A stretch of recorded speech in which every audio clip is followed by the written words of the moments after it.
This is the CreaseCast. What's this? You want to do an unboxing? Yes, I wanted. Yes, I got something in the mail. Something that's very, very current and obviously makes a lot of sense in terms of where we are in the playoffs right now. I ordered a shirt. I recently ordered a hockey shirt that came in just today, actually. And it's pretty cool. It has a lot to do with the playoff series that are going on right now. Oh. Would you look at that? Would you look at this really cool shirt that totally still works with today's playoffs? For those of you who are not watching the video version, it is a Carolina Hurricanes shirt, specifically based on their away jersey. And there's a name on the back. There's a name on the back here. Oh, would you look at that? It's David Ayres. They could have used him in their playoff series. They maybe could, and he was there too. At least for game 3 or game 1, he was there, I think. So they could have used him. I was gonna wear this on the show today, but just decided not to. I thought it'd be more fun to kind of do like the surprise showing of of the shirt. But I'm quite proud of it, even though it literally I ordered it during their playoff series and it just came a little late.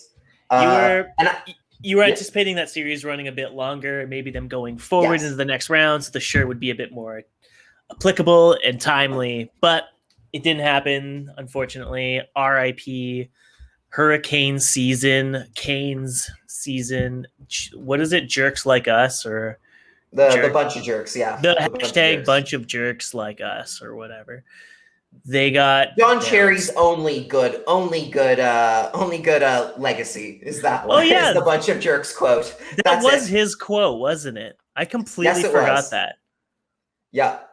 I completely forgot the origin story of the bunch of jerks comment.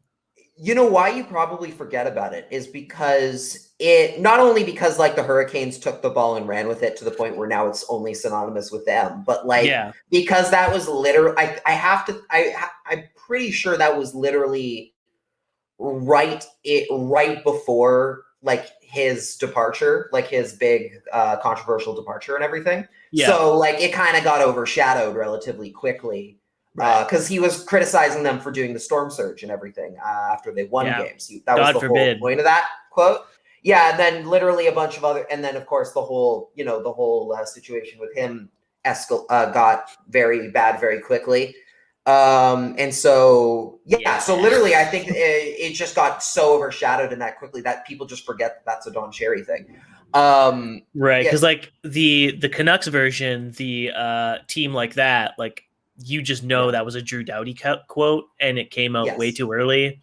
I think can't remember who did the interview with Derek Jory, but Derek Jory was like, we did this was Trust the Process. I think doing their interview with the guy who used to be the game presentation director, I think, for the Canucks. Something like that. And he came out and was like, we did the team like that, and we wanted it to take off. And like the coaching staff and the players were like, yeah, we're not wearing that. We don't want this to be a thing. So they had to pull all the stuff or all the merch, which I understand because like the Don Cherry quote is fine to make like merch off of because it's Don Cherry. He's not a player. He's not a coach. He's just like a media guy. And we all know like that players don't really care for media. So if you can lampoon an outside observer for their thoughts on your team, like then that's funny and you can roll with it. But when it's a fellow player, it's like a bit harder to roll with a quote they have, especially when it's Drew Doughty, who says every team sucks after every single loss and every single win. Like he's just that quote machine when it comes to his opinions on fellow teams. So it made no sense to be like, here's what Drew Doughty thinks. Well, we're a team like that. It's like, an awkward campaign slogan to generate or attempt to make happen. I think especially like it's also like not as organic. Like it wasn't as forced organic as hell. It wasn't okay. Like I'm kind of like stuck in the middle on this one because I do think, yes, it was a bit forced. I don't think it was like so forced that it was like, say, to the point of like cringy. I just think it didn't necessarily work. Like it was like team like that as a phrase is interesting, but it could be changed. Like the definition of that can be changed, right? Like that does. It's not like with bunch of jerks where it's like this is very obviously we're doing this tongue in cheek. You by taking part in this as an opponent, you are just feeding into it. So whereas say with like a team like that, it's very easy for them to be like more like a losing team like that if you lose, right? Like that's kind of the thing, right? Like there's not it can be there's more open to interpretation aspect on that kind of a phrase, whereas a bunch of jerks kind of speaks for itself, right? Yeah. And I think that would make sense as to why the players and the coaches were maybe like, we're not as big on this one. They very much tried to go the Hurricane route. And I liked it. I have one of those shirts. I thought it was nice. I liked the fact that they were at least trying. Like I respected them actually. Like I was like, it's not the best, but I at least like the fact that they're trying to be a little bit more on the edgy side and not trying to be, and not just doing the same, the same old boring stuff, traditional hockey stuff every single year like they always do. I appreciated the effort. But yeah, it's not as good. And I honestly, this could kind of feed into the whole stuff with last night where, people were talking on Twitter about the Golden Knights entrance and how great it is. And the fact that they have people were like, oh, it's like stepping into a rave. And I think Justin Morissette had that quote about how literally so many teams saw the Knights just take the entertainment value aspect of the sport, like the in-game entertainment to like a whole different level. And all the teams replicated was the damn, let's get the siren thing, like the siren thing. Apparently the siren thing has been around for a while for the Canucks. Apparently I've just never noticed it. Like, I feel like maybe they were doing it beforehand, like maybe sparingly, but I feel like after the Vegas Golden Knights premier season, every single team made it a part of their in-game presentation to begin a broadcast game showing some, local, paramedic, person, whatever, winding up the siren or the air raid horn and trying to pump up the crowds. But even casual fans at this point recognize this is a Vegas Golden Knights thing that they started. So now, next year, how many teams do you think are going to do the light up tube thing, at every single chair? And that's going to be the thing. That's been done before. I don't think it's. You know what? The thing that I do honestly if more teams did that, that'd be fine with me. I wouldn't care all that much. Here, I just want teams to get a little bit more, interesting. The thing that actually, the part about the Golden Knights entertainment that I find really interesting and enjoyable is that they have that whole set is that whole castle set that they all stand on. They have the drum line back there. Yeah. They have the light up drum line. They have people. It's clearly thought out. There's a theme. It's like the Office joke where they're trying to give Kelly the birthday thing, and they just throw a bunch of crap up. And she's like, "What's the theme? What is the theme that you're trying to sell to me for my birthday?" And they're like, "Right, it's your birthday." That's how NHL teams operate. The theme is you're at a hockey game. That's it. Yeah. That's all we need to do. Whereas the Golden Knights were like, no, you are at a Vegas Golden Knights event. And it's going to be the funnest shit you've ever been a part of. Even if it's super cringe, we got guys in golden fucking plates of armor up and down the aisles. We got dead mouse wannabe drummers doing a drumline thing from Nick Cannon's drumline. It's nonsense. And if you find it cringe, that's on you. That's on you, man. And that's kind of the attitude they've taken. Yeah, and I appreciate it, even though I think a lot of the stuff they do is cringe, but it's still something completely different, and it's still fun. For if you bring a kid, Vegas, they're gonna love that. Yeah, and it works for Vegas exactly. For that city, it's perfect because that city is kind of just especially like the Strip that's just how Vegas is. That's just kind of the vibe. So it works. So while it maybe feels cringy to say somebody who has never been to Las Vegas or is like never, or has only watches hockey for the on ice aspect, the on ice aspect, or if that, it's for the actual market that they're in, it's perfect. It works perfectly. And so I would love to see more teams, especially the Canucks, try to find something that's more them. Like, I'd love to see the Canucks try to put together an arena concept, or like in terms of like how they approach the in-game entertainment and everything. That's more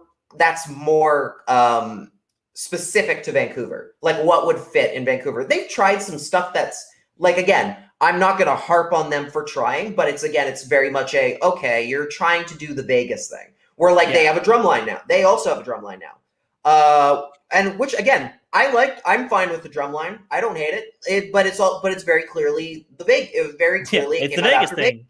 Yeah. It's I think they had some like some intermission acts in the last time fans were in the building, where it was like people like impersonators of like other famous artists and stuff, which again, another, okay, sure.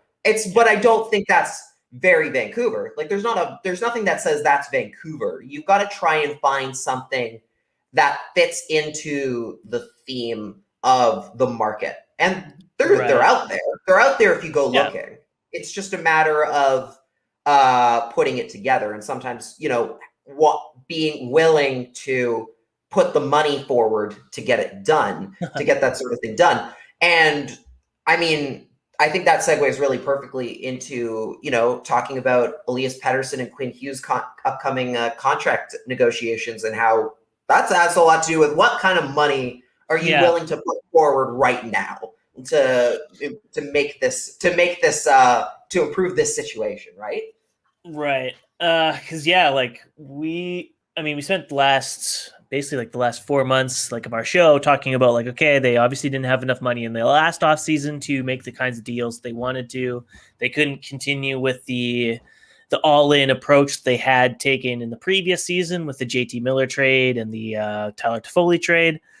So now this season, looking, they only have 3 months or 4 months to basically put together an entire NHL team and an AHL team. And both of those things basically hinge on the kinds of contracts that they sign Elias Pettersson and Quinn Hughes to, which they desperately need to open the books for. And some of the rumored deals that are coming out, as reported by Rick Dollywall on Donnie and Dolly, they interviewed JP Barry, because I'm sure JP Barry was like, Rick, quit calling me and messaging me. If you want to just ask all these questions on your radio show, just have me on. It'll be a lot quicker than us going back and forth via text. And then he goes in and pitches all the answers to his clients, including Louis Eriksson, which we can also, I guess, kind of get into sure, if we really want to. But the Canucks are looking at 4 to 5 year deals on Quinn Hughes, but they want to go long on Elias Pettersson, which is interesting because I almost feel like they don't have the cap space to go long on either guy. But the fact that they want to tells me they don't want to be in a situation where they have to renegotiate Pettersson, Hughes, Horvat, Hoglander, basically all of these guys that we talked about ahead of time, they're all going to expire in 2024, 2025 or something like that. And so they're trying to avoid a situation where they have to re-sign their entire core at the same juncture, because that would just be a complete disaster. You would absolutely walk away with only say maybe 3 of them. If they're all UFAs, you would only walk away. If they're all UFAs, and you'd lose 2, which would still be a decimate your roster. And you would also be banking on the fact that your team doesn't continue to be shit. Because if your team is as bad as it was this season for the next 3 years or something, and then all of a sudden, Horvat's expired, Miller's expired, and both of those guys are like, I can't put up with losing. I need to move on, basically. Then you're stuck with renegotiating Quinn Hughes and Elias Pettersson on extensions that will kill your cap even further, and now you have to rebuild again. Like, that's a huge disaster waiting to happen. But the most important takeaway from the whole like rumored contracts, the contract terms that they want on Hughes is, I think at 5 years you're walking him to UFA, which is concerning. Yes. So say the least. So both of them. Here's the thing, right? So for both of them, I believe both of them, their contracts. If you go anywhere past 5 years on both of them, they would then go to UFA. The reason why it's being talked about more with Hughes rather than Pettersson is that from the sounds of things, the Canucks are more willing right now to put a long-term deal right down on the table at however much money it takes for Elias Pettersson to sign right now. Right. And for long-term. So they'd be willing to give him much closer to a max contract, at which point you've done the thing. You've done the proper thing, which is you've signed the guy for as long as you can, as long as humanly possible, for getting the full extent of their prime years, more or less. Like, and with the potential that in 8 years, hopefully things have gone better, and you'd be able to come in as the incumbent and say, we'd like to re-sign you again and do it again, right? Yeah. And because again, you'd be able to offer the most years and the most money at that juncture too. With Hughes, the problem is that they don't really have the money to do that for both players. So one of these players, more likely Hughes, because Pettersson is already. I don't know if it's that he's established himself more, because they've both clearly established themselves pretty well here. Yeah. More that it is very clear that Pettersson is the face of the franchise at this point. It's more so Hughes is very much number 2 in this case. And I think the thing is, once they sign Pettersson to that long-term contract, there won't be the money to do it for Hughes as well, because they need to sign all the other players to play with them. And right now they're just in such a cap bind that they can't. If they had managed their cap more properly, they could have given them matching contracts, probably. Whether or not that's a bad deal, whether or not you consider that too much or too little, what have you, they could have at least had the choice. Here they don't. So the whole thing with Hughes' contract is it kind of has to be, if the Canucks are doing this properly, it has to be under 4 years. It has to be 4 years or less. You cannot give him basically a cheap, like, throw a relatively, I guess, high-priced contract for 4 or 5 years, for 5 years, only to have him walk out the door. Like, you just can't do that. It has to be a contract where you still get at least one more controllable contract. So when the cap comes up, you're able to get the time and to renegotiate and give him that next big contract as well. You just can't. That's the bottom line, is you can't walk him to free agency. That's just a huge mistake. No, and I mean, the Canucks already have the issue right now where they're basically looking at like Pettersson, like, okay, we need to sign him long term, because if we don't, he could probably get offer sheeted by any team with cap space, and we lose him for nothing, or not. And nothing, he'd be a very good offer sheet. If you're the Habs and you walk away from all your expiring UFAs, and you're Marc Bergevin, and you're absolutely insane because you're always churning guys in and out, signing contracts like a madman, it would make sense. You offer sheeted Aho at a okay number that was like, there's no way that Carolina wasn't going to match it, but that told me he has no care in the world of upsetting fellow GMs with offer sheets. Like, and total side tangent, but people were like, oh, people don't offer sheet because they don't want to get blackballed by the community. Like 6 months after Bergevin offer sheeted Aho, he facilitated a trade with Carolina. So it's like, there's no blackball when you offer sheet someone. They know the situation, right? It doesn't matter. And I imagine it's not so much that as it is about like, well, you will piss them off, or you will at least like annoy them, and they might not want to do business with you. But at the end of the day, they will. If there's a good deal out there, they're not going to care. They're not going to care. Yeah, like that would the negative of blackballing or icing out a GM because he offer sheeted your player is if he is a good player that he's willing to offer you in exchange for someone that you deem expendable, then you've lost out, not him. You have. So that you shouldn't care. Like if you get offer sheeted or whatever, you just basically got to look at yourself and be like, wow, I fucked up. I fucked up my cap for putting my team in a position where I could lose Elias Pettersson to a 8-year maximum deal at 11 million or 10.5, whatever. Like that's where I'm like, I still don't understand the whole they're going long with Pettersson, because if they sign him to a 10 point whatever $1 million contract, they still then need to get Quinn Hughes under like 5, and JP Barry runs both of them. What if he gets Pettersson signed to the max, and then he's like, oh, my client Quinn Hughes is not going to play for you unless it's an $8 million deal. And he just holds them hostage, or vice versa, right? Like he can easily do that. He controls both of them at this point.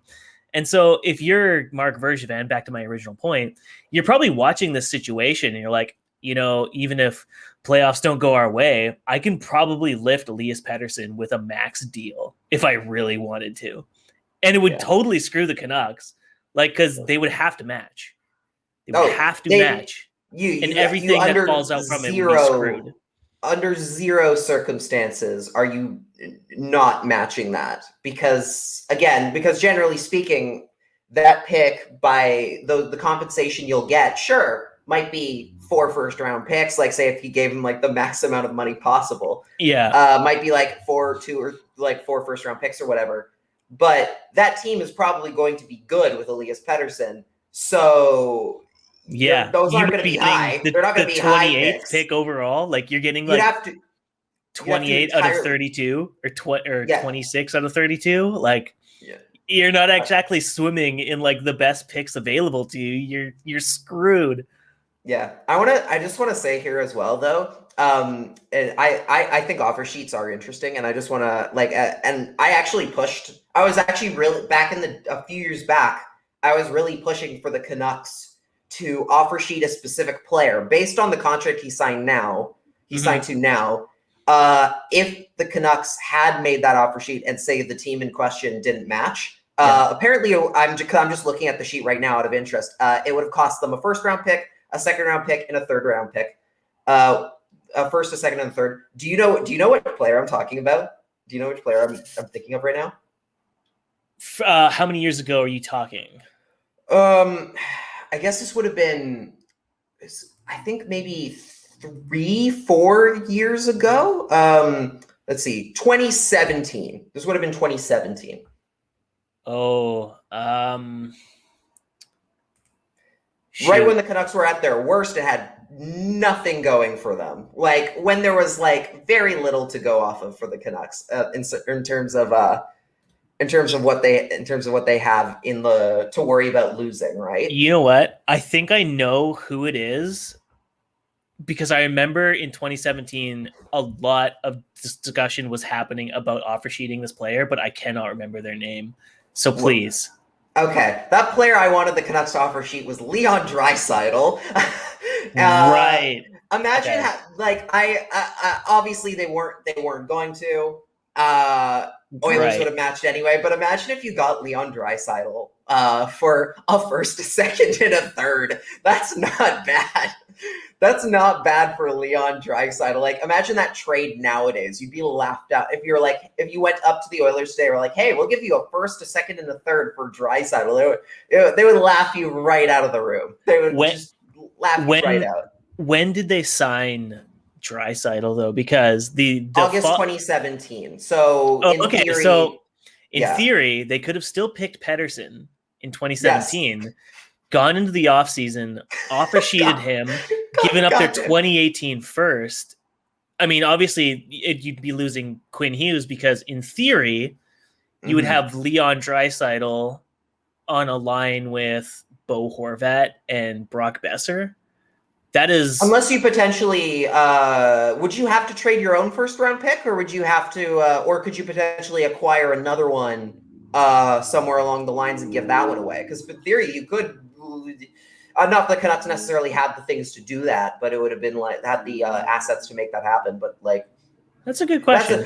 We could spend hours on this. We won't. I'm just kind of thought it's funny just looking at it. Like, oh my god, the Canucks could have potentially very in theory had Leon Draisaitl for that much money, because it was right before. I think it was before they had to sign McDavid to his contract or something.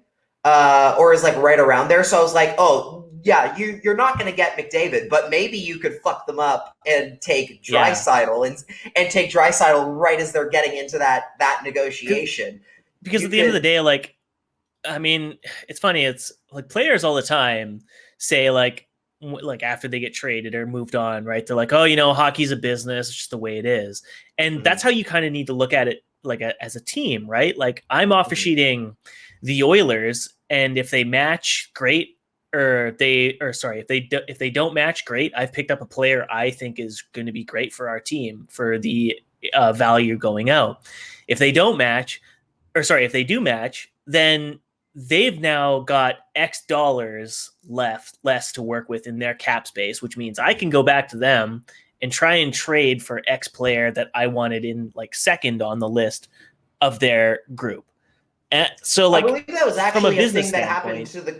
That was the thing that happened to the Canucks. Like when someone tried, the Blues, I think, offer sheeted Peter Nedved. They actually like made this deal where basically the Canucks, like the compensation the Canucks got back was like traded almost immediately right back to the Blues. Like they, like I think it was like Craig Janney. They got like Craig Janney. The Canucks argued that they should get Brendan Shanahan and did not get him. But instead, they got like Jeff Brown, Jeff Brown, I think Brett Hedican, and Nathan Lafayette. I think they got, which ended up being all core parts of that '94 run. So they ended up doing okay on it. Haven't the Blues offer sheeted someone twice in their career and given up 8 first-round picks? Oh yeah. Who am I thinking of? So and all 8 were like awful. This show has gone way off track. This is off the rails. Yeah. We got it's the summer. Who cares? I think the first year they offer sheeted Scott Stevens. The first year I think they offer sheeted Brendan Shanahan. Got him. Then they offer sheeted Scott no. Yeah, I'm flipping it around. They offer sheeted Stevens first. Got him. They offer sheeted Shanahan, also a Devil, also on the Devils. Obviously did not have the picks to compensate to get him anymore because they had already given it up for Shanahan. Had to immediately give back Stevens, I believe, or give Stevens to the Devils as compensation because they had offer sheeted him from the Capitals because he was a Capital beforehand. So they literally got 1 year out of Scott Stevens before they had to give him up as compensation to the Devils for taking Shanahan. Lou Lamoriello at work, and then tried to offer sheet Nedved. I think that same offseason did it. Won again. The Canucks tried to argue that they should get Shanahan in compensation for him. Did not in terms of the arbitration court. Got Janney, who they then traded back like the next day. He didn't even play a game, I don't think, for the Canucks. So yeah, they've done that. And then the one thing that does open yourself up to when it comes to offer sheeting, at least nowadays, this is kind of how it goes, is teams will retaliate against you. We'll kind of like send a retaliatory offer sheet your way. Like I think when Mike Gillis was GM of the Canucks, they successfully signed David Backes to an offer sheet. The Blues matched it. And then I think the very next offseason, or maybe even that summer, it was like that week, wasn't it? The Canucks, might have even been that. It was like that same week. It was like instantly they were like, "Fuck you." The Blues offer sheeted Steve Bernier, and the Canucks had to match that. because that's literally the one thing that ever happens with offer sheets anymore. Is you sign it, the other team almost always matches, and then maybe if they're really pissed off at you for it, they'll offer sheet one of your guys just to be an ass, just to be petty about it. But yeah, the Canucks don't have to worry about. I don't think they're gonna need to worry about that with Pettersson too much. He's going to get the money he deserves. He's going to get the full. He's going to get as close to the full max contract you can give to a player of his caliber. Mm-hmm. At one point, I think if the Canucks, I remember one of my hot takes from like 2 years ago was that I think Elias Pettersson eventually will end up being the highest paid player in the NHL for a while, because I think he'll be able to argue that the Canucks need him as much as like as the Oilers need Connor McDavid kind of thing, even though he's not as good a player necessarily. Like, he's not as spectacular. I think the injuries have tripped him up, but I think there very easily could have been a case where he was like, end up getting more money than like Matthews or McDavid or any of those guys per year, just because of the inflation rate going up, and then like the salary cap going up, how much you can offer a player, and then just how much he matters to the Canucks. He could very much have made that argument. Now with the pandemic and everything else, he can't. The flat cap for 5 years, like the chances are like his AAV probably might not even go past 10.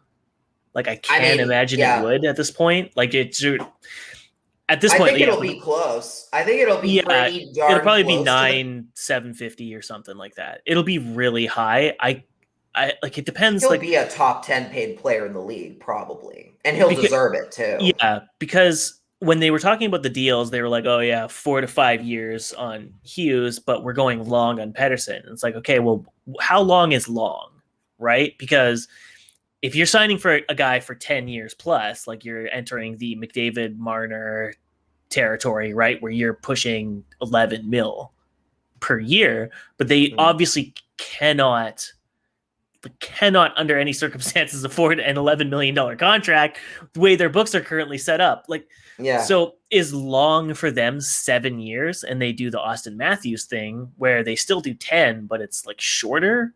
Like, I don't know. Like, it's very bizarre what they're going to try and do here, knowing that the cap isn't going up for 5 years. It's going to be like that, 10% of the cap or whatever is assigned to the contract is going to stay 10%. But then when it goes up, it's going to dip down to 9 or 8 or whatever at the end of 5. Yeah. So what are they thinking then is long?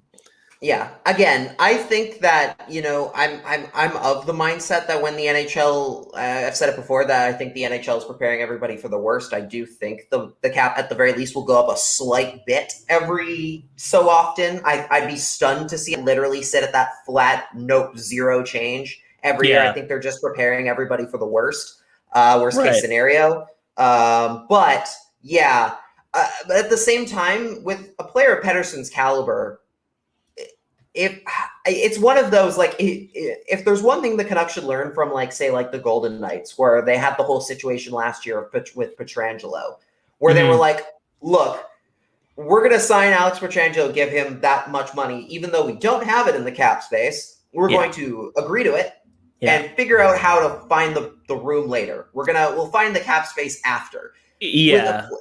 With Pettersson, even more so, it's one of those, you almost should just, in a way, you almost should just go, here's a blank check. Here's what you want. Here's the dump truck full of money. Yeah, here's the dump truck. Yeah, here's the dump truck full of money. We will figure out how to clear the cap space to make it official after. Yeah. We will figure that part out second. Like, it's because Louis Eriksson's contract is up at the end of this season. That's going to free up $6 million. Whether they buy it out, which would be just so stupid. Just ride it out. Yeah, ride it out. You either ride it out or say he's allergic to his equipment or something, and let him go home. Psoriasis is killing him. Yeah. Yeah, there are ways you could get rid of it that don't involve buying it out. there are other contracts that are much more worth looking at buying out, like Jake Virtanen's probably, as far as like a short-term contract is concerned. That'll probably get mutually terminated, if anything, depending on how this. I mean, I think they could argue that they going. don't even. I mean, yeah, I think at this point they could very. We'll see how the court proceedings go, but I wouldn't be surprised if, based on what the verdict ends up being on that you couldn't just go, okay, we're going to terminate this ourselves because we very clearly have the ability to. Like, I'd be shocked if there wasn't something in there like, hey, if you're in, legal trouble, if you get into legal issue, like a serious legal issue, that we can't just terminate your contract right out of the gate for that, right? Yeah.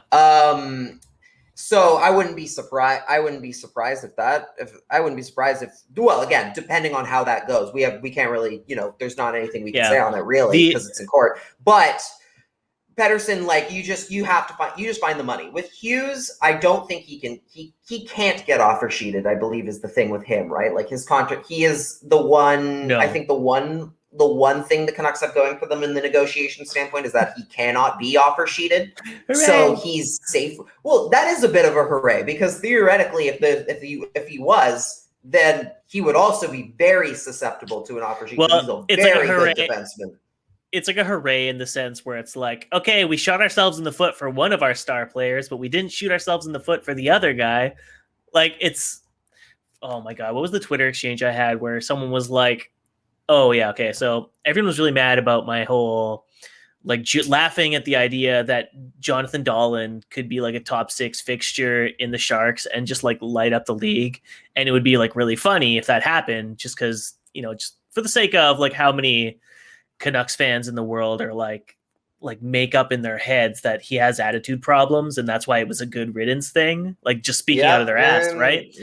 We can't get into that, but to me, it's very funny that like a lot of people just like jump to be like, oh, he has attitude issues, he's never going to make it, and they will fight to the death over the idea that like him making the NHL is like an insult to the Canucks somehow, and like you're a fucking idiot for thinking that he is entitled to or like he's earned his success in the world. Like, God forbid, I wish like good things happen to a hockey player. Like, God forbid I do that. So someone responded to my tweet basically being like, they walked from Dahlen, and they like history's proven they've done a good job at walking away from players.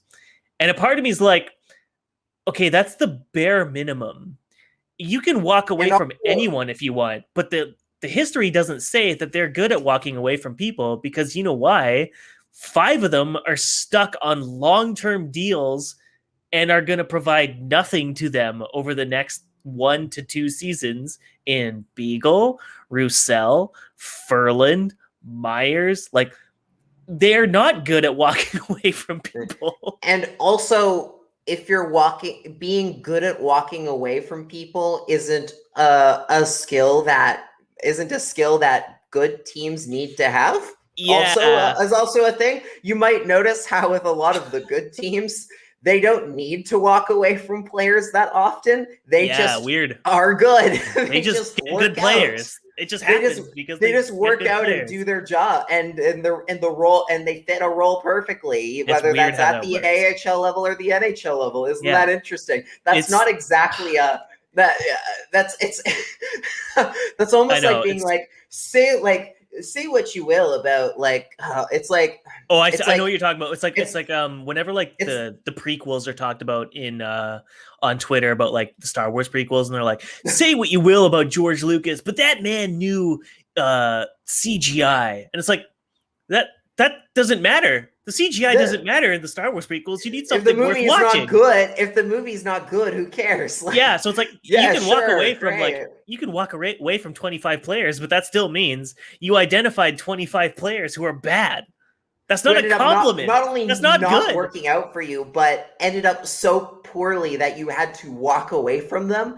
And I mean, Jonathan Dahlen wasn't even a player that they should have walked away from. He was a player that they should have. I think they should have kept. They should have made it work. They should have. That was a player that they should have reconciled the relationship. Like I think I've talked about this on this this podcast before, but that season had 2 players from Europe leave, and the only thing they said was there was a serious communication issue between them, the coaching staff, and the GM. What happened at the end of that season? The GM said he needed to go to Utica. It was the first time he had done so all season, which is an immediate red flag. And they didn't have anybody who was regularly doing that, I believe, at the time. Yeah, Ryan Johnson was operating out of Chicago or something like that, so he wasn't even on the ground in Utica for that year. Yeah. And you know what he does? Before the plane has even landed in Utica, he gets out the door. Press ask him, what does he think about the team? And Jim immediately says, I don't think there's anything wrong with our organization's communication issues. Everything is working fine down on the farm. Yeah, and then I talked to Dolan. I definitely did not get the vibe of a kid who had some sort of issue, who had some sort of attitude problem or whatever. Attitude problems. Again, literally took all the time to talk to us. Didn't really have to. He didn't have to. He was took his time, had a good conversation. He seemed like a very genuine, nice kid. So I don't buy that. I don't buy the attitude issues thing for a second. And it's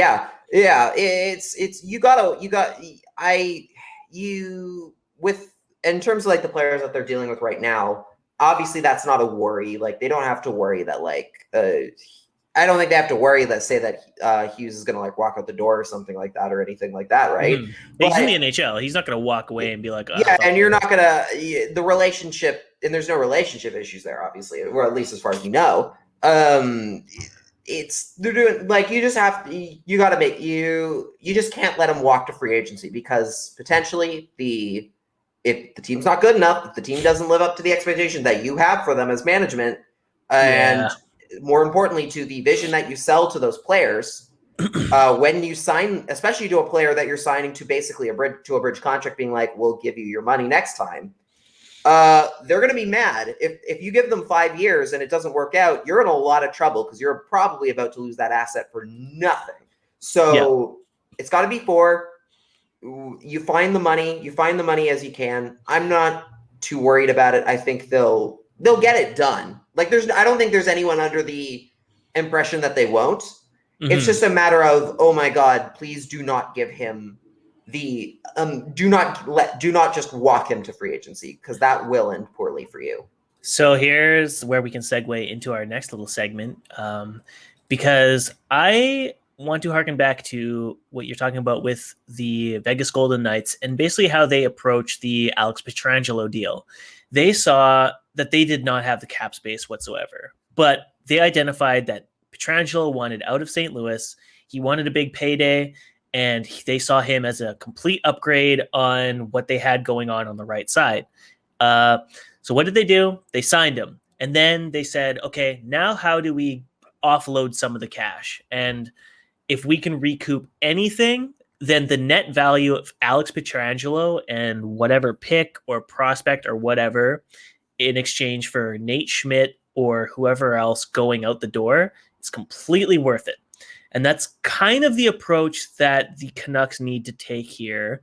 The only problem is, as you can hear in our podcast and the way that we kind of talk about the Canucks issues and solutions that they need to take to be a better club, we're kind of resorting to what we know that the team is used to doing. They're not used to creative thinking. They're not used to creative solutions or thinking ahead or taking the bold risks so that they can, get the better player in the door. They take the safest route possible, and it doesn't exactly result in good players being added for cheap, or at least good players being added in general through free agency or through trades. So I would like to see them sign Pettersson to that long-term deal, sign Hughes to that, bridge contract, 4 years at whatever, and then go get themselves a Dougie Hamilton at $7 million for 7 years or whatever it is. And then you say, if we can trade Nate Schmidt for a 4th round pick that doesn't give or show up for another 2 years, whatever. We got rid of the cap space, and we now are up a better defenseman on the right side at just a bit more cash than Schmidt's earning right now, and we're still getting a pick back. So we've recouped assets, we've paid a bit more, but we are significantly better on the right side. Will they be that bold to make a decision like that, though? Remains to be seen, because we have 7 years, almost 8 now, of those kinds of moves not ever existing. So I wanted your thoughts as the resident Carolina Hurricanes fan. What would Dougie Hamilton bring to the Vancouver Canucks if they were able to, as I said, do a bunch of bold maneuvers to significantly improve their right side? I mean, he brings a guy he's a defenseman that can regularly chip in with 40 points a year, which is not nothing, especially because, they're starting to get in a little bit of a crop here of defensemen who can really put the puck in the net. Obviously, Hughes, you have Rathbone, potentially could be that kind of a scorer as well. But 40 point, a guy who can contribute regular 40 points a year as a defenseman is incredible, especially on that right side. Right side defensemen are an absolute premium, especially when you can find one that scores with regularity. It's so hard to find one. Dougie Hamilton, for some reason, gets lumped in as this defenseman who's like, he's gotten lumped in as almost like a bust for some reason. And that started with Boston. We know why. Well, yeah, we kind of know why. And it has nothing to do with hockey, which is the most insane thing imaginable. And to be fair, it seems like in Carolina that weird type of story, that weird storyline around him has gone away. Like, I haven't heard anything similar to that, like from his time in like Boston and Calgary. So it seems like he went to a franchise that didn't mind, that actually took him, that actually approached him properly and saw here we know how to actually get the best out of this player and actually welcome them into the franchise a little bit more properly, right? They did a good job with that, it seems like. And now you have a defenseman who's literally just could get a lot of money. Like he's going to get a serious pay rate raise from what he's getting now, which is only $5.7 million, which is just incredible for a guy who's a first pairing defenseman. That's a bargain. He's a first pairing defenseman. He's a right side defenseman. He's a power play quarterback. He can do a lot for you. Eats a lot of minutes. Eats a lot of minutes. I obviously, in an ideal scenario, maybe you're looking at a situation where you get rid of, say, like you move on from like a Tyler Myers and you replace him with a Dougie Hamilton. That's not going to happen. So more likely you have to look at you are going to have to give something up. The Hurricanes are doing something very smart right now where they have basically identified the fact that, okay, we're a bit cap strapped right now. We can't really afford to give him this big amount of money as much as they want to. The best thing we can probably do, though, is sign and trade, is a possible sign and trade. So they sign the initial contract and then immediately trade him to the team that wants him. Yeah. That's the one bit of leverage they have right now. And that's very smart that they're going and being proactive about it right now. Yeah. So, because they have the cap space to give him that money right now, but they can't afford to keep him long term. This is a very smart way of handling it.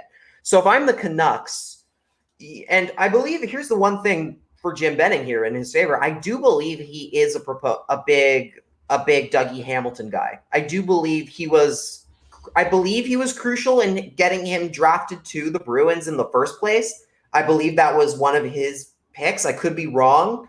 I could be totally wrong on that, but if I remember at the time him being very high on Dougie Hamilton as the assistant GM. They took him in 2011, right? So it was right after they won their cup against a certain team who will not be spoken of on this. Especially not today. Yeah, we're recording June 15th, by the way. Yeah. 2 days before my birthday. It was a terrible birthday that year. That was a terrible birthday. And yeah, I do believe at the time he was big. He was a big. He pushed big for Dougie Hamilton. I could be totally wrong. That could be totally just. I could be making stuff up right now, but I believe that's the case. Okay. So he likes him, from my understanding. He at least has a history with Dougie Hamilton. So if I'm the Canucks, I'm looking at this as right. Okay, probably you have to start with Nate Schmidt because you have to give them a right side defenseman who's available right now. And I believe Schmidt is only how much is Schmidt's contract right now is 5.9. So it's about what it's a little bit more than what they're paying Dougie Hamilton right now. But the important part for the Hurricanes is that it's a manageable number. It's because right now Hamilton's due to get a huge pay upgrade that they can't afford. They can afford to pay like $250,000 more. And that would be, and the Hurricanes, they just are looking for term because their window's right now. They just need to win right now. You know what's wild? What? You and Dougie Hamilton share a birthday. Do we really? Yeah, he's born June 17th. June 17th, 4 years earlier. I thought you meant like the year too. I was like, what? No, that'd be wild. That doesn't line up. That would have been pretty wild. But Dougie Hamilton is only 28, and I believe Nate Schmidt is 29. 1 year older. Yeah, so it's like you're 1 year older.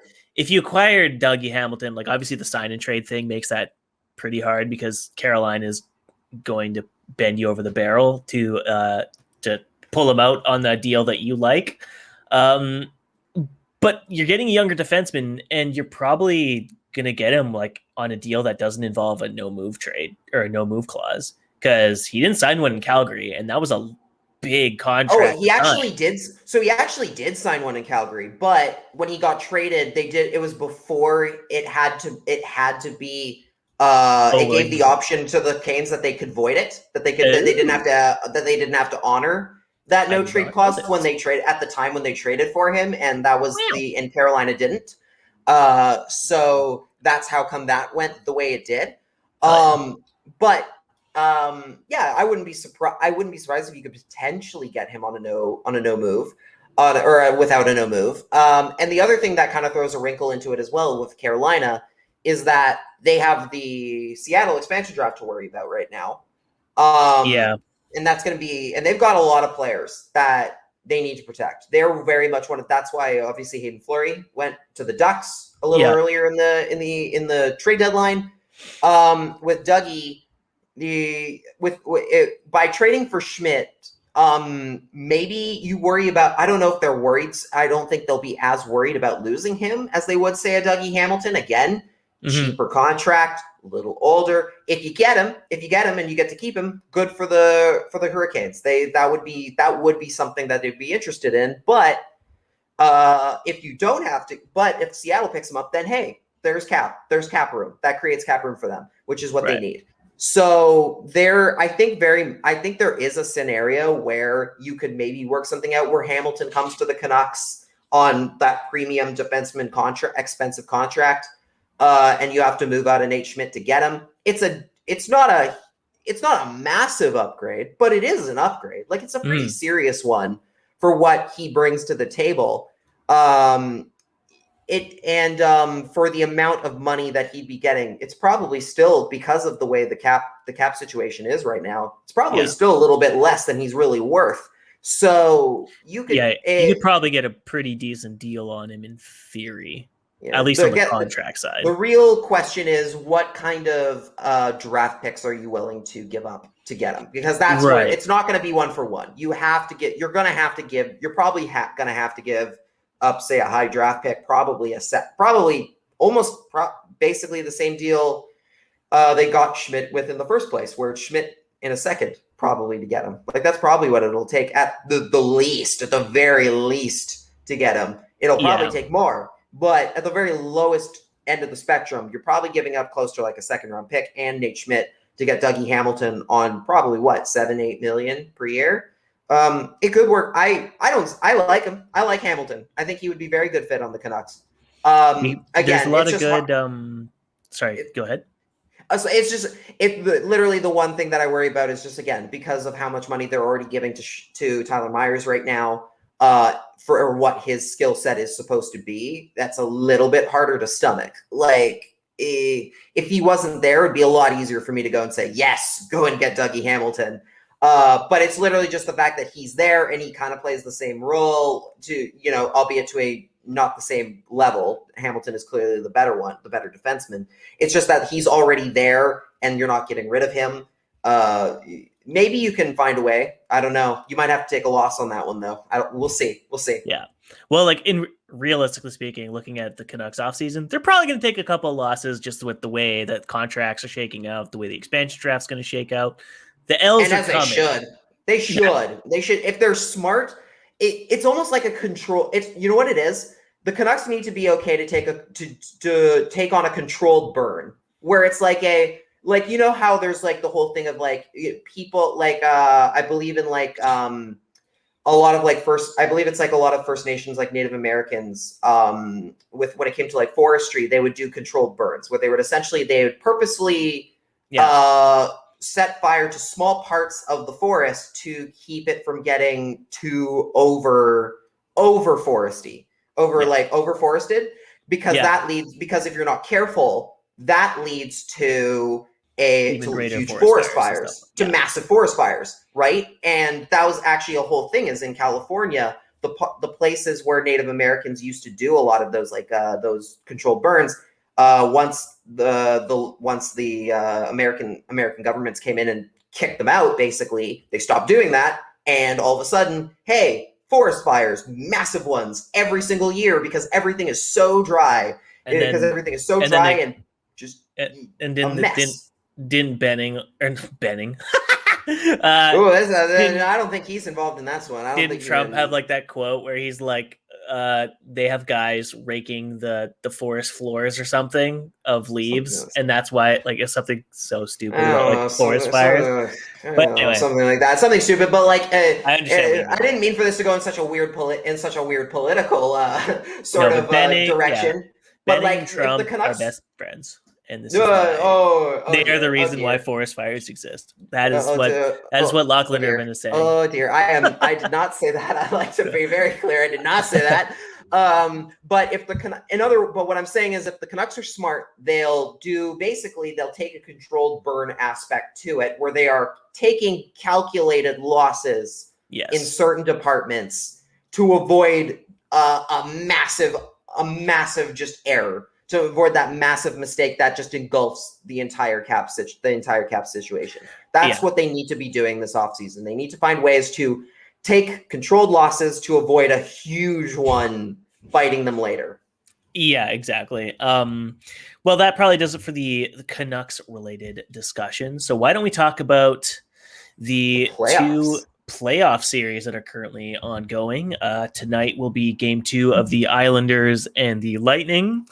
As expected, the Islanders played a very safe system that really suppressed the Lightning's chances, really held them to basically nothing, and were just relentless in the forecheck and creating chances of their own. They really tested Vasilevsky quite a bit with, not the most dangerous chances, but like when they got them, they made them count. That one Barzal goal where he basically just like I still don't really understand what Vasilevsky was doing, but like he had his pads completely split, and then he threw his stick out of the way, I guess, assuming Barzal was going to go on his blocker side, but he didn't close up his gap, so it was just like an easy 5-hole goal for Barzal, and then you could tell from then on that the Lightning were playing frustrated the entire game. I think it was the second period. The Lightning had a power play in the dying minute, and Hedman fumbled the puck on the blue line. And as the horn sounded, he turned around with the puck and just drilled a slap shot into the boards because he was so pissed off at how the game was going. Yeah. If the Isles can keep frustrating a team like the Lightning, then this is going to be a very quick series. Yeah. Look, literally, here's the thing, right? Like you could, and I was like, as I was watching the game, right? There's already, there's been the whole joke about like the New York Saints thing with the Bruins. With the Lightning, what have we talked about in the show multiple times before in these playoffs? It's that the thing that the Lightning love to do, and the way that they literally have strategized as they built their team, is that, okay, we don't mind taking a few penalties and like chippy and purposefully being extra antagonistic towards the opponent, because we know eventually they're going to snap and take a penalty against us, and we will just crush them with the power play because our power play unit is so incredibly stacked, right? But the thing is, the Islanders are relatively disciplined. They get away with a lot of stuff for sure. But when it comes to they don't take the retaliatory stuff. They're relatively smart about not letting you get under their skin. And I think the Lightning ran into a team that would not just refuse to take a bad penalty against them. And because literally, as it was getting to the point, the Lightning were starting to trickle into the box a couple times here or there. Nothing. The Islanders were getting nothing. There was no penalties going their way. And I could literally see it in real time where the Lightning are like, shit, our superpower is not working. What the hell do we do? Yeah. Now and what? And it was literally nuts because all of a sudden you literally saw the Lightning, literally in real time, realizing that they were not going to get any calls no matter what they did to this team. The Islanders were not going to let them. They could not go the Islanders into penalties. And you saw them really trying to force the puck to the net and forcing plays. I think Mikhail Sergachev literally had 5 turnovers in the final 40 minutes. There was one where he literally broke into the blue line. Normally he'd wait and set up, but he was and he just threw a no-look pass back to nobody because he was just trying to make something happen so badly. Yeah. And then literally you saw it in the last minute where they finally got Brock Nelson to take something that was a little bit uncalled. That was an unnecessary penalty for him to take, where he puts kind of the stick up high on Kucherov.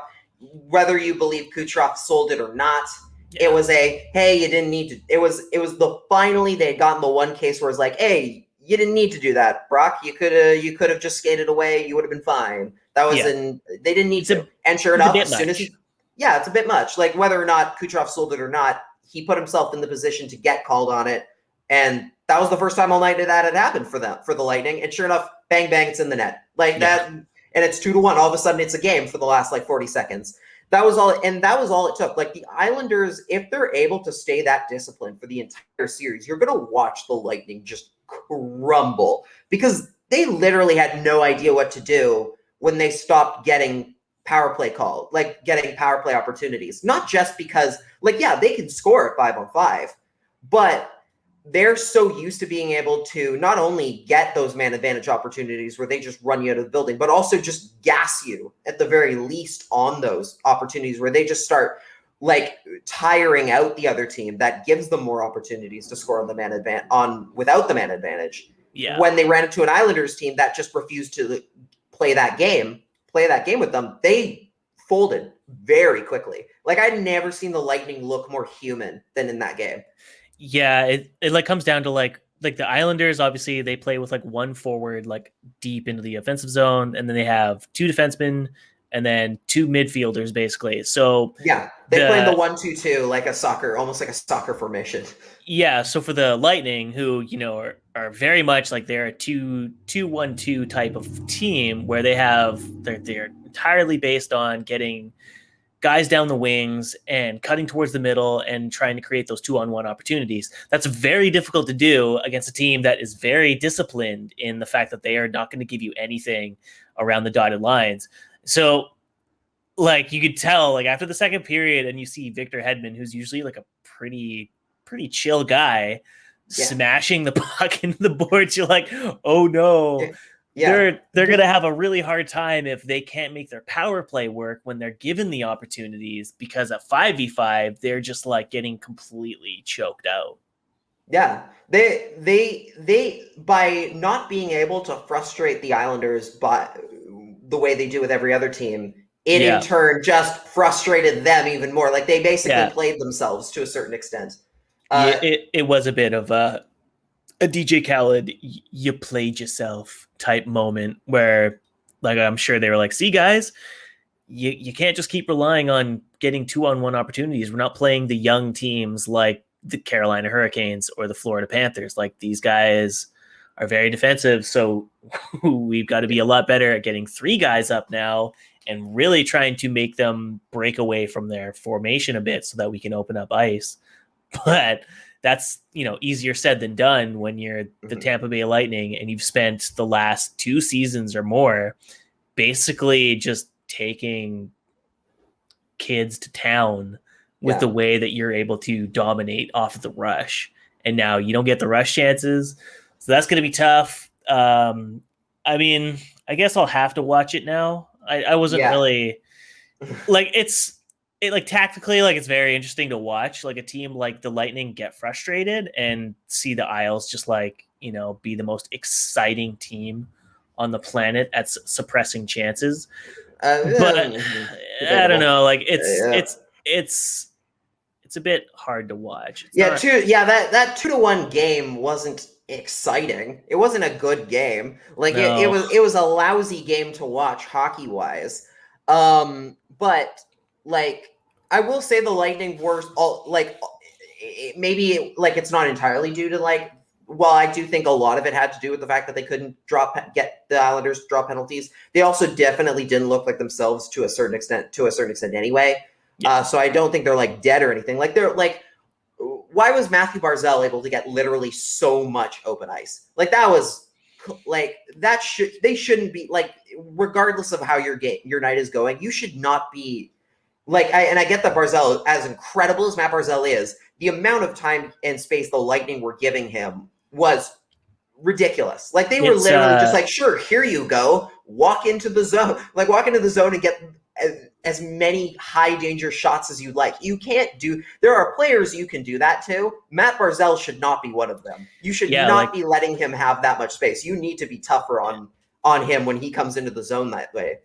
Even Boston did a very good job at making Barzal's life a living hell. And I mean, the point total showed for it. He struggled to produce because they would not allow him time and space or speed to move up ice. And the one time that Barzal ever really did was when he actually scored, and it completely flipped around the series for them. So the Lightning, he's going to score regardless. You just need to make it tough. You just need to make it okay, if you're going to score on us, it's going to be the hardest goal you've ever scored. It's going to be the toughest you've ever had to work for a goal ever. That's literally all we're asking for here. It's not you're not going to be able, you're not going to be able to stop Matthew Barzal. You're going to only hope to contain him. And in that game, they didn't really even try to contain him. They just let him go about his business.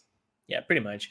Why don't we move on to the Habs and the Golden Knights, the series everyone actually cares about? Yes. Yes, this is the one series that actually has entertainment value to it, really.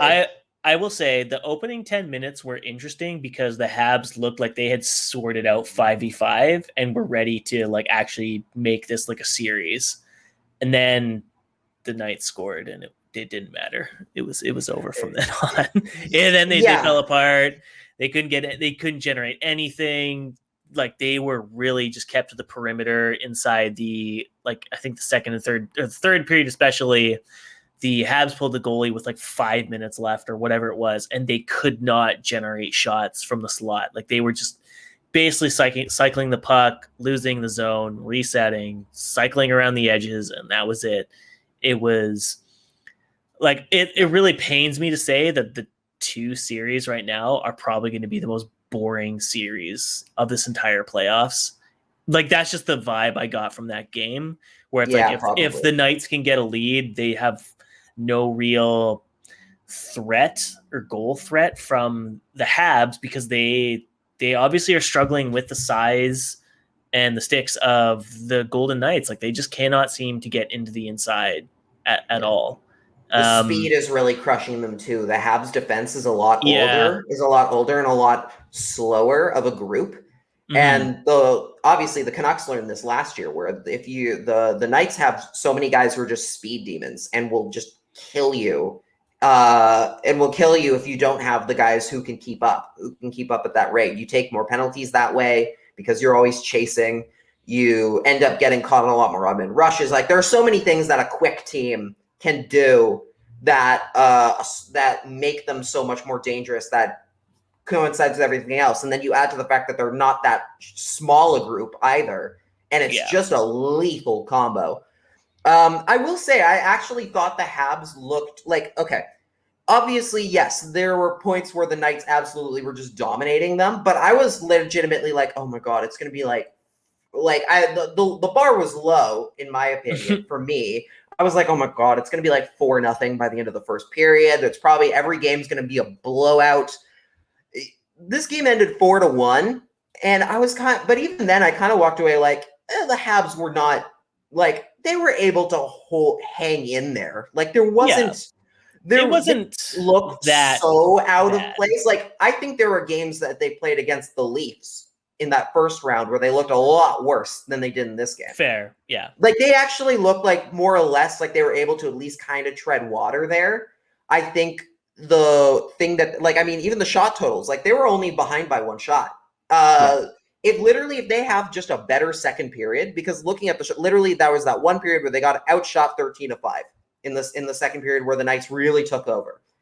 If they just have a little bit better of a second period, they're able to kind of, regroup and play a little bit more with their heads screwed on. The game's probably a lot closer than people think. Like, it ends up a little bit closer. There were just a couple plays where literally the defense were just getting just passed around like nobody's business, and poor Carey Price can't do much. Like, he literally, like, there were two where he's just like, oh my God, like you just see him go, oh crap, because you can just kind of like reach out for it and hope he gets it, because that's all he has left in the tank at that point, because of how much they're just like pass, across, drop pass, shot, and you're just like you're cooked at the point. And the defense can't keep up. You're like, well, okay, this is going in. I'll throw something at it.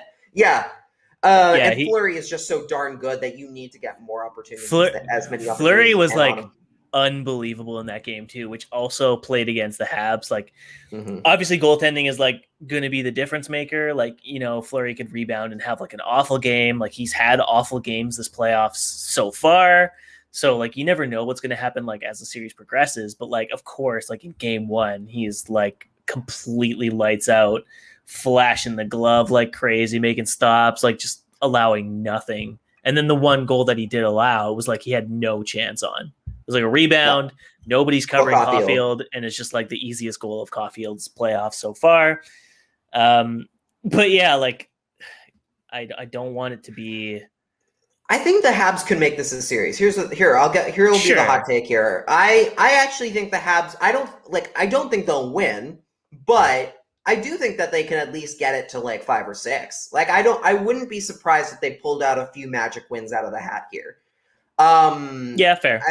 I think they've got specifically the kind of group that has not shied away from being like, yeah, we're the underdogs. We can handle teams that are better on paper than we are. Like, definitely the fact that they don't have Jeff Petrie hurts them a lot, especially on defense. Like, Shea Weber did not look good.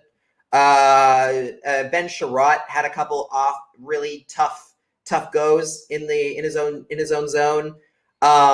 But I look at the specifically that forward group, like with Toffoli, Gallagher, Suzuki, Caulfield, obviously. Like, there are guys in there where I could see them just, and Corey Perry as well, who suddenly he's playing very well. Yeah, he's been incredibly good. Incredibly useful for them, especially for the amount they're paying him, which I believe is like league min.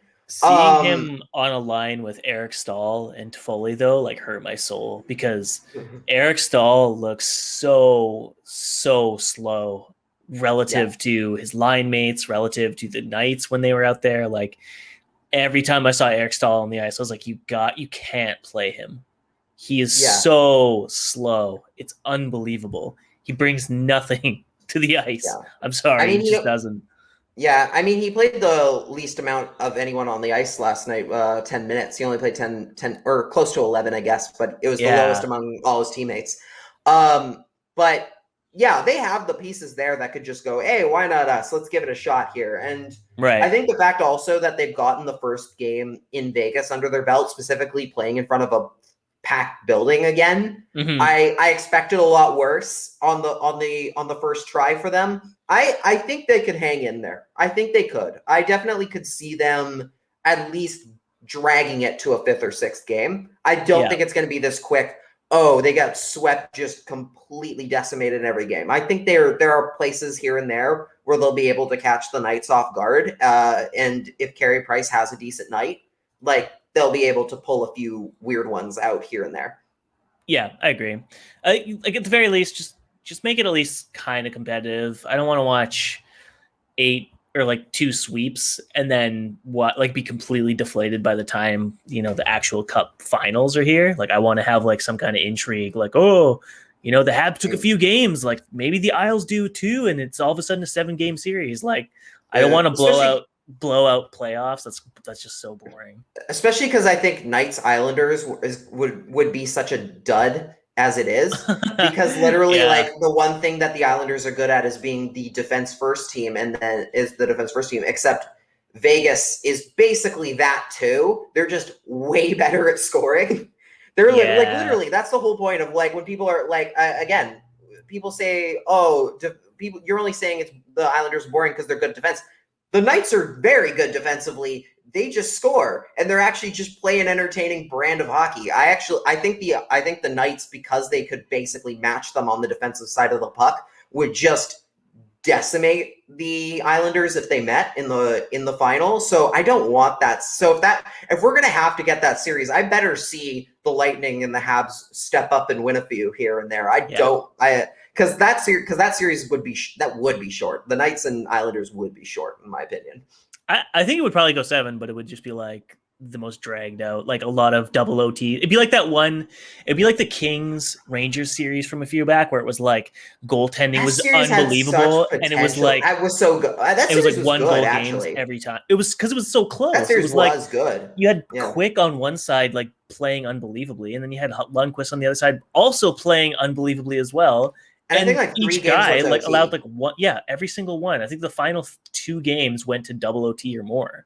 Yeah, I think like games. It was insanely tight, and it's like I wouldn't be opposed to that, but like I would at least appreciate it if it was like 7 games. That's all. Yes. Just give me games. As much as I want the off season to begin, and give me like the Canucks actually like under the gun, like got to start making some moves to prep their NHL team, but also the AHL team, which they do not have any names for yet, and they need one in September, like 3 months. 3 months. They also need a lot of other things, but the name is probably the name's important. It is important to set a good example. So Rick Dollywell basically put out a list today that was sent to season ticket holders. The season ticket holders already for this new AHL team. The names were in alphabetical order: Aces, Arrows, Avengers, Aviators, Canucks, Golden Eagles, Pilots, Millionaires, Sockeyes, Falcons. According to Chris Faber, and this came out and he posted this I think just before we started recording, that name is actually probably more close to about 3 names. Specifically, I believe it was Canucks, Golden Eagles, and Aviators were the three on the real short list that they're actually considering. Yeah. Personally, okay. Which if those are the 3, they suck. Yeah, I think those are like the 3 worst ones. I mean, Golden Eagles is cool. Okay. But it's a PR disaster. You can't name it after your firm that's killed migrant workers. I'm sorry. I don't know how you could think. First, I don't know how you could think that's a good name. Like putting that whole the whole amount of this is the name you have for your farms that were in the news for some very bad things recently. This seems like a terrible idea to name the team. Yeah. Putting that even aside, you can't name a team the Golden Eagles when one of your division rivals at the NHL level is the Golden Knights. You can't do that. That's just terrible. You just can't. You just can't do Yeah, that. Like there's already the AHL Silver team Knights. and the AHL team is already called the Colorado Eagles. So it's like you're just That's right. There's already the Colorado Eagles and the Silver Knights. It's terrible. It's the worst name for so many reasons. On this list for sure. I mean, Canucks. Yeah, sure, you could do Canucks. It's the boring option. Yeah, whatever. But I mean, I don't think no one's gonna be like, oh, this sucks. It's just boring. It's just a boring name. It's super boring. It would suck. It'd be like, really, like, here we are hoping for some like brand new branding that's like, in line with the Canucks name, and you just reuse all the shit you already got. Like, that's pretty lame. Yeah. No. Also, the other thing that is worth noting is that what the name of the team ends up being is also an option. So, like in terms of like the city, so it could be Abbotsford, but it could also be Fraser Valley. That's also a possibility. That's pretty neat. I appreciate that. That is pretty neat. That's neat that they have that option in there. I personally like the idea of naming the team Abbotsford more. I think Fraser Valley doesn't roll off the tongue as well. I'm not as big a fan of that. Out of these names, which is your favorite here? If you got a choice, let's just say all the 10 are still on the table. What are you picking? I would go with the Aces. Frankly, it's kind of cool, and like you can even call it the Black Aces, just because like you literally just had a season with like a taxi squad where everyone was called the Black Aces. You had the playoff bubble where everyone was called the Black Aces too. Like, pay tribute to like all these guys who basically have been soldiers for you, just sitting around not playing, by naming the team after a group of or a party that they were basically a part of, and unfortunately not able to play. So like, okay, well, here's your farm team.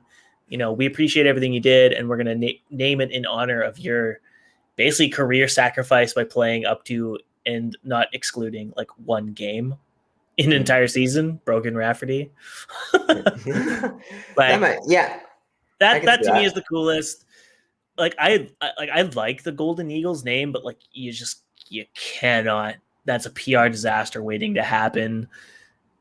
But like seeing Chris Faber's list of the options, like I'm so deflated by that. Like they're all so uninteresting to me. You know what? I think I'll say this. This is not my pick, for the record. This is not my pick. But the Aviators one, that's not bad. I don't mind the Aviators. That's a decent name. I could get behind that, especially if you do the logo correctly. Like I don't know if you remember a few years ago, but there was somebody who came up. There was this very popular concept somebody came up with where basically it was supposed to be like Johnny Canuck, but like as a pilot, and they had like goggles. I do remember seeing that. Yeah, that would, like, if you put that and put that as like the Aviators logo, like that'd be decent. People would get behind that. I don't hate that. And I think that's a relatively unique name in terms of hockey circles. I don't think there's been an Aviators team at that high a level before. So I would not be surprised. There has been an Arrows. I know that much. I think there's been an Aces as well. I think the Quebec Aces were a thing for a very long time. But here's my pick. And if you're watching the video and you can see the t-shirt I am wearing right now, you already know where I'm about to go here. I do. There is a very clear, there's a very clear number one choice here. If there's one thing the Canucks and hockey sometimes has a hard time doing, it's looking at what's popular currently and trying to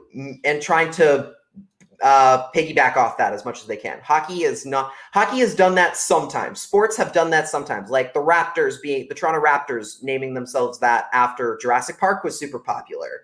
You saw more teams get into like things like the Wizards, like with Harry Potter. Like there are other teams that have done a very good job at marketing to the times. Like hell, I'd even argue the Golden Knights. A lot of their game presentation has a very Game of Thrones esque feeling to it, which I think was done on purpose because Game of Thrones is super popular. Was super popular when they came out. Everybody knows Game of Thrones. I've never watched it, but I know what it is. Like that's the kind of thing.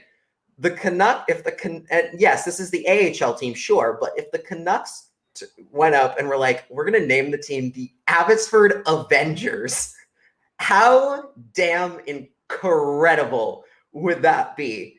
The possibilities of like how to market that and how to like the jerseys you could do, from like the in-house music and pump up stuff, like everything about that you could get done would be incredible. Like there is so many good things. Like imagine literally imagine them imagine these like the AHL guys like skating out to the Avengers theme. Like, oh my god, that'd be so cool. That'd be incredible. You've got like a goalie stealing my bit, where I've always wanted to have Iron Man themed equipment. Like I've always wanted to do like a flying skate Iron Man combo. Kind of on like some goal on my pads, and like a mask before. That would be so sick. Like there are so many things you could do with that. That would be amazing. Avengers is a clear way to go here. No, it's not. You would need to get the sign off from Disney first off, because I guarantee if you call them the Avengers, they would sue them and be like, "We own the rights to the Avengers title as a group." Guaranteed they'd sue. I do wonder about that. Like, I do wonder if that you probably do have to get Disney's approval on that one. I wouldn't be surprised if they would be. I don't think they would be that against it, really. Like, absolutely, they would. Are you kidding me? Disney. Well, I mean, they'd be against you just taking it without asking. But I think if you gave them the money, I think if you gave them the money, they could give less of a shit. Like, I think they're just like, what? What's that? Free cash? Sure. Disney would they'd want a stake in the team for sure. There's no way. Give it to them. Give it to them. Here, you're in charge of game. Here, I've killed two birds with one stone. You call them the Avengers. You then go to Disney and be like, hey, not only if you let us use the Avengers name, we will also hire you guys to run a sect of your company to run our in-game entertainment. Holy cow! I've just killed two birds with one stone here. You've just created the best hockey atmosphere in Canada with your AHL franchise. You've just suggested two ways in which the Aquilinis are going to have to spend money and lose money earnings, so they'll never do that. They would never do it because they're not fun. They're not fun. They don't understand how to market things. That's why they're going to go with the Abbotsford Canucks, because they have no creativity whatsoever. The artwork, the jerseys, it's all already made. They don't have to do anything. Yeah, they're going to take the most boring approach possible.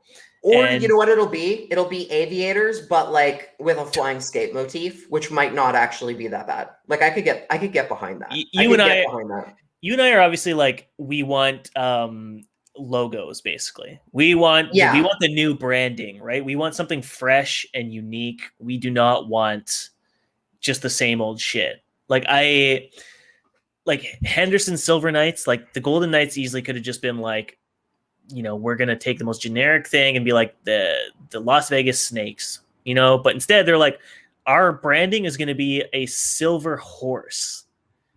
Yeah, you know what I mean? It's like a cool looking logo. It's a cool logo. It's a dope logo. The H built out of the horse face. Like, I appreciate it. They decided to use the silver helmets alongside of the golden helmets they were using in the NHL. Say what you want about how hideous and ugly they are. It's a branding attempt that is unique. If you just go with the Canucks, or even the Millionaires for that matter, if you're just reusing something you've already got in the back pocket, that shows you do not care about actually building something fresh, unique, or new to the fan base. You're just like, here's more of what you've already got. Yeah. Just accept it. Don't ask questions, consume content. Yeah, literally, you know what? And you know what's especially cool about like that whole Knights thing that you mentioned is that like they were willing not only to like go with a different, like a proper branding look for a team, they also were willing to go, hey, the uniform equipment we're giving to these players, like the helmets and the gloves, do not match what we have at the NHL level. And if we call them up, we're going to have to get them new ones. And that's a small but very good, like cool, I guess risk or a thing that they're willing to take a loss on in terms of money, like from a money standpoint, that a lot of NHL teams aren't. Like so many NHL teams that buy an AHL franchise, they were like, okay, they're going to wear the exact same colors, the exact same uniform that we have, because we don't want to have to pay to buy them new equipment every time they get called up or whatever. Like, we don't want to have to worry about that because it saves us money. If the Canucks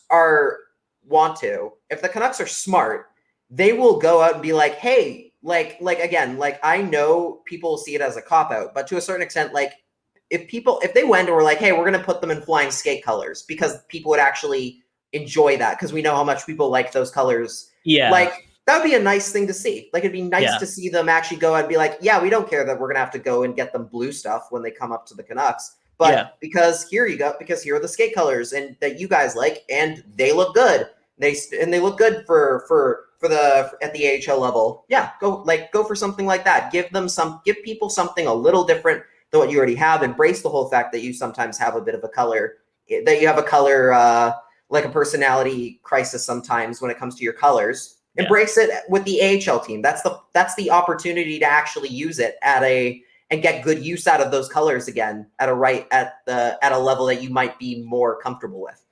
Yeah, and like on that note, like too, like it feels like the Canucks like are kind of like distancing themselves from the flying skate for their NHL branding. Like they really want to try like the revamped stick and rink. Like they redesigned 3 logos.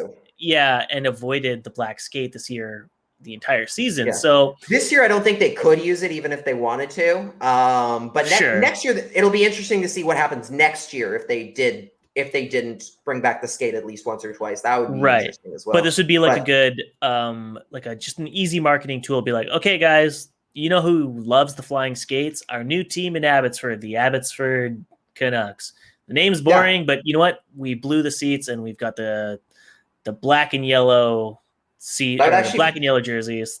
So there you go. Have at her. I'm not gonna lie, that would piss me off so much if they were like, okay, we're gonna put, like, literally they did the exact opposite of what they should, which is, here you go, you're getting the skate jerseys at the AHL, but we're gonna have those seats blue, even though that doesn't match that color scheme, and we're gonna keep the red seats with the blue and green team that doesn't match. Like, that would actually annoy me so much. It would be like, but so funny. It doesn't. They don't match. Why?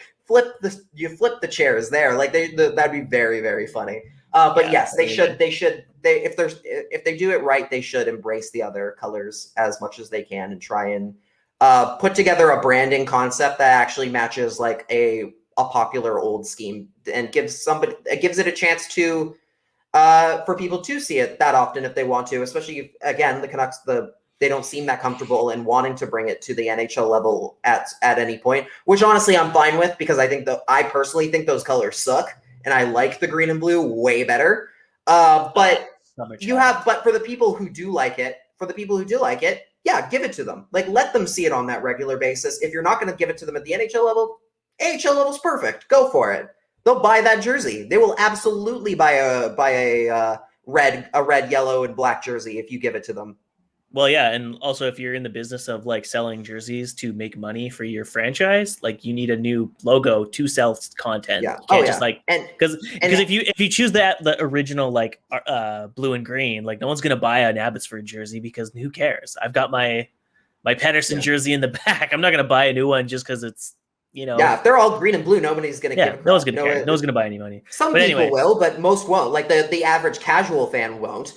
There are some names on here where you could do like a flying skate-esque kind of logo that would work with it. That would work. That would work that really well. Like do the flying skate, but like in a like in the shape of a falcon. Like hell yeah. Sign me Maybe up. That's why the Golden Eagles are up there. Actually, maybe that is a clue. The fact that the Golden Eagles as a name is up there because Gold, I mean yellow. They're not going to do Golden Eagles with green and blue. That would look very stupid. So that might be a clue that they're actually leaning towards a green and or a gold, red, and black color scheme. Yeah, that might actually be.